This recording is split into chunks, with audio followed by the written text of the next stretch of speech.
What's up with my APA family? It's your boy LAPA coming through with another video, some content. You already know, for the YGs, the reoffenders. We're kicking them tails by way of my experiences, so that hopefully they'll go into the system or go back into the system, right? And as you could tell by the good old caption, that uña, that thumbnail, that uña. Demons loose on the streets of Santana, Southern California. So I know a lot of you guys like those. I don't have many of them, ghost stories in prison and all that. This is going to be a street ghost story, and how it's going to apply as a lesson for the youngsters is, I was out in the middle of the night as a youngster without permission. So, and you'll get exactly what I'm talking about as I proceed. So, I'm going to take you back to, what is it, like 1998?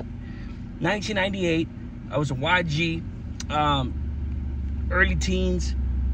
And I used to live right there off of Dresser and 16th.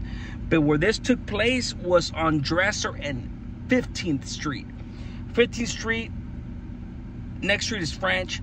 Street after that is Spurgeon. For those of you guys that don't know, my neighborhood, Logan Street, Logan Park, Barrio Logan, the heart of it, the new neighborhood after the 80s was the new neighborhood, right?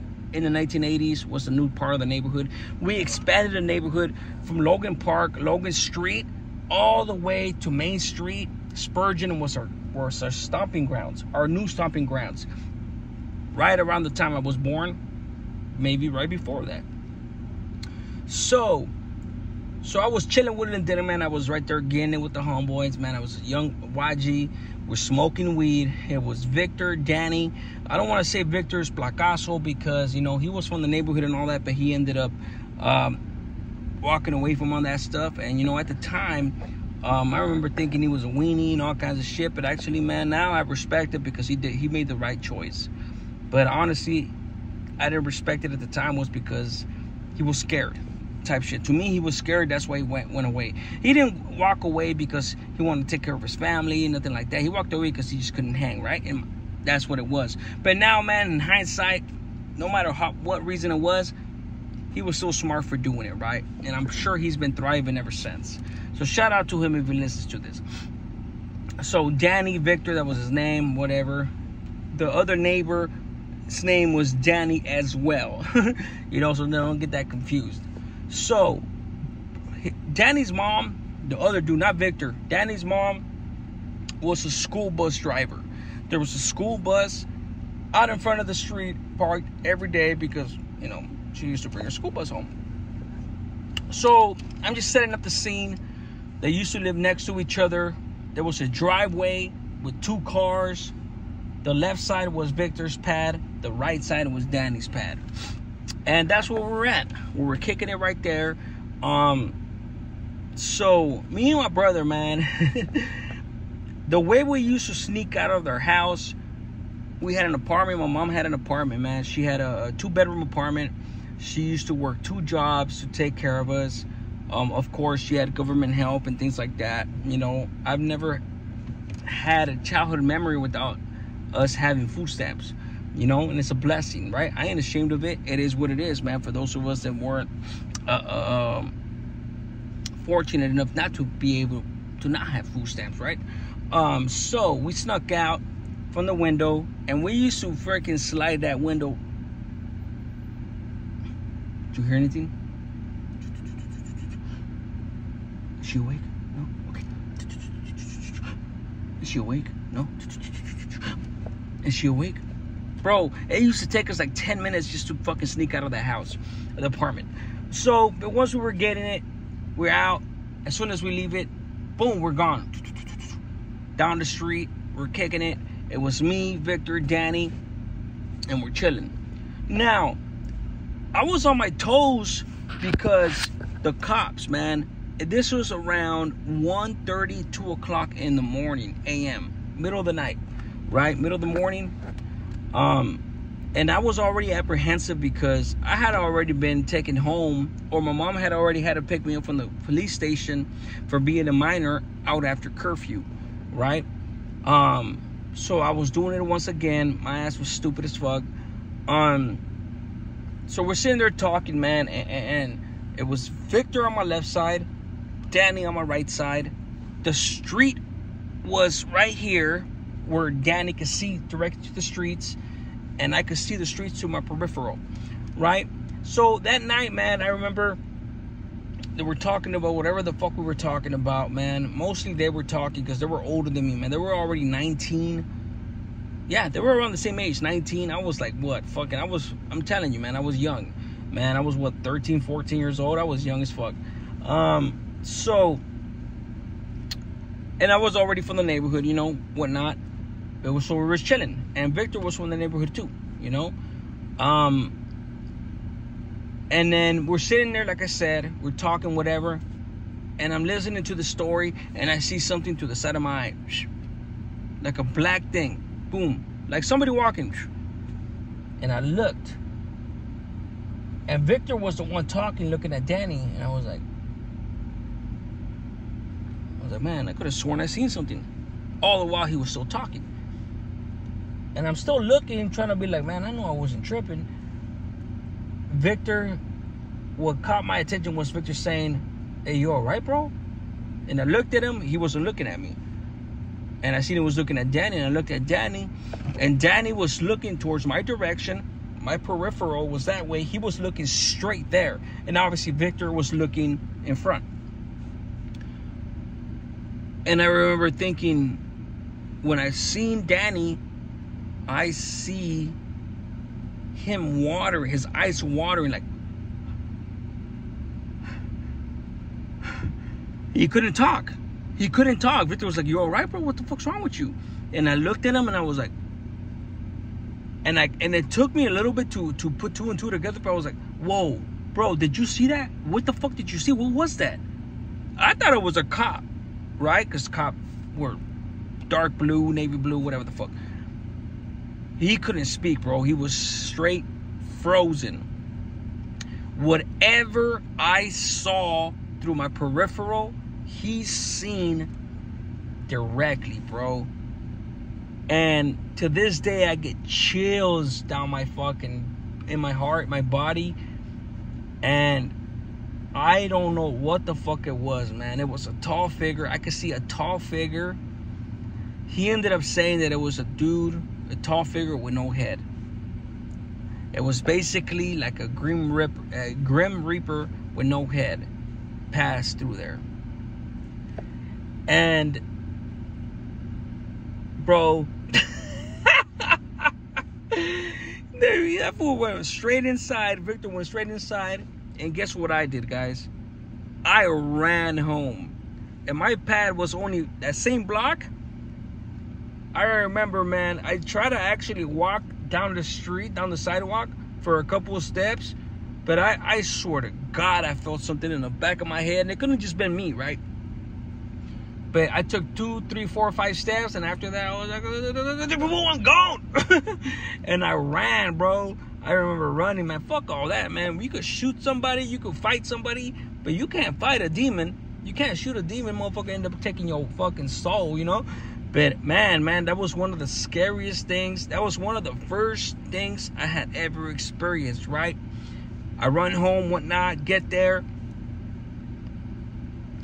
My mom used to always catch me sneaking in. Every single time. As long as I used to make it out of the house, I was cool.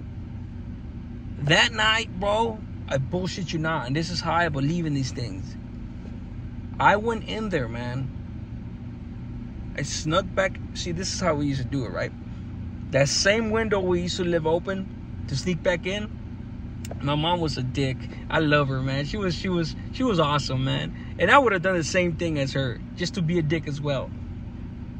All of the nights when we used to sneak back in, there was blinds. Those white plastic blinds, they make that noise. We used to push them open, put one leg in, and we were short at the time. So I remember the fucking windowsill hitting my balls while my right leg was going in, and then the right leg goes in next. Quiet. It used to take me about 3 minutes.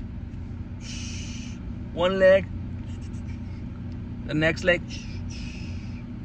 And as soon as she used to go in, she was already waiting. Boom, turn on the light. Hijo con la gran puta, you know. She was ready, right?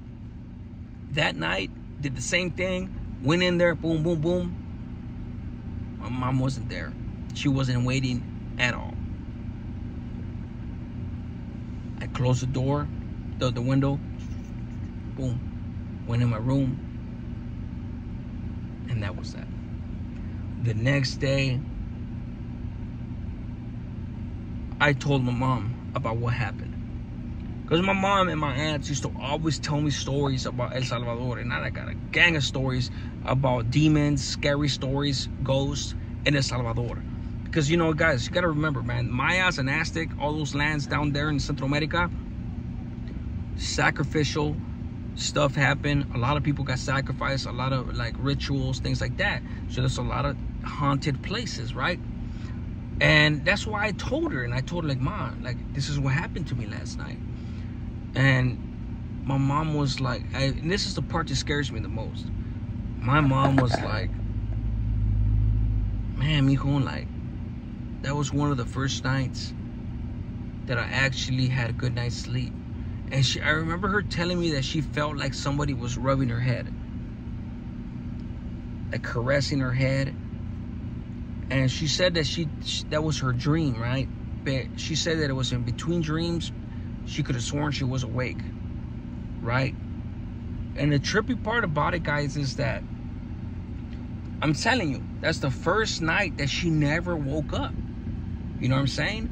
So maybe it's coincidence, maybe it's not. I don't know, you know? And I remember her telling me that, and it fucking scared me even more, bro. I remember thinking, like, Mom, I'm never gonna go out again, which I did after a week or two. But, you know, it is what it is. But yeah, I trip out, man. Whatever it was caressing her, she didn't get up. I sometimes wonder, like, damn, was that demon trying to get us? And, you know, maybe the demon knew that my mom would try to protect me. Maybe, you know, keep her asleep, make sure to keep her asleep so he could get my soul. I don't know, you know, some superstitious type shit. I don't know, man. But I'm telling you, man, it was coincidence or it wasn't. And she told me that, and I was like, damn, that makes a lot of sense, because my mom's didn't play. She was up, man. She was up. As soon as she heard a noise, she was up. But even before that, she used to go check on us, and the moment she seen that we were gone, she used to fucking be waiting for us, man. She was a mama, you know. She was worried about us. She was a single mom, and that was that. But yeah, man, it's fucking crazy. I trip out, but that's why I named this video Demon Loose on the Streets, because demons are loose on the streets. You know, sometimes you hear about people dying in their sleep. You know, maybe there's demons that get into people or something like that and make motherfuckers more susceptible to shoot people, kill people, stab people, whatnot. And we never spoke about that night after that. You know, me, Victor, and them, we never spoke about that night after that. You know, and the reason why this pertains to my channel is because obviously the youngsters, I was a young gang member on the streets when I wasn't supposed to be, you know, after curfew, you know, on probation. My mama used to always threaten me too. She never called the cops, man, but she used to always threaten me. Si no me haces caso, le voy a llevar a tu probation. Le voy a llamar a tu probation. That's what she used to say. If you don't pay attention, if you don't listen to me, I'm gonna call your probation. You know, but she never did, man. I love my mom for that, you know. As bad as we were, as much as we didn't listen, she never had the heart, and rightfully so, because I would never, ever call the cops on my kids. Not for some shit like that, you know what I'm saying? But it is what it is, man. I hope you guys enjoyed the story, man. I know you guys like these scary stories. To me, man, I have a few other ones that are real life ones. That before I told the haunted cell story, this was the closest I ever came to seeing some paranormal, supernatural type shit. You know, I hope you guys enjoyed it. Hit that like button, man, if you guys liked it. Subscribe to the channel, man. I appreciate you guys' support. Youngsters, don't be out when you're not supposed to. This type of shit could happen. I swear to God, man. True story. You guys be good. One life saved is one life blessed. A smart man learns from his mistakes, but a wise man learns from other people's mistakes. You guys be good. APA, I'm out.